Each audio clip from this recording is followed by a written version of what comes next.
कोल्हापूर जिल्ह्यातील हातकणंगले तालुक्यातील संभापूर इथं सोमवारी रात्री 9 वाजण्याच्या सुमारास किरकोळ कारणावरून दारूच्या नशेत झालेल्या वादातून परप्रांतीय तरुणाचा चाकूने भोसकून खून करण्यात आला।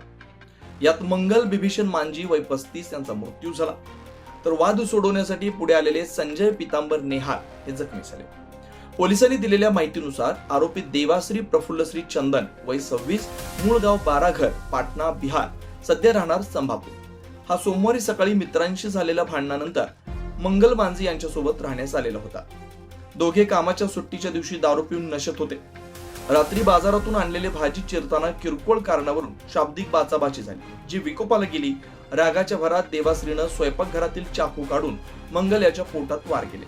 वाद थांबवण्यासाठी मध्यस्थी करणाऱ्या संजय यांच्या हातालाही चाकूचा मार बसला। घटनेची माहिती मिळताच मंगल यांचा भाऊ घटनास्थळी धावला। त्यांना तातडीनं कोल्हापूर येथील खासगी रुग्णालयात दाखल केलं, मात्र उपचारापूर्वीच त्यांचा मृत्यू झाला। शेजाऱ्यांनी तात्काळ शिरोली पोलिसांना कळवल्यानं आरोपी देवाश्री यास घटनास्थळावरून ताब्यात घेण्यात आला। शिरोली पोलीस ठाण्याचे सहाय्यक पोलीस निरीक्षक सुनील गायकवाड यांच्या मार्गदर्शनाखाली तपास सुरू आहे। आरोपी वेगवेगळी कारणे सांगत असल्यानं नेमकं कारण अद्याप अस्पष्ट आहे। मंगळवारी सकाळी फॉरेन्सिक पथकानं घटनास्थळाची पाहणी केली। या प्रकरणी खुनाचा गुन्हा दाखल करण्यात आला असून पुढील तपास सुरू आहे। अशाच ताज्या अपडेटसाठी महासत्ता न्यूजला सबस्क्राईब करा।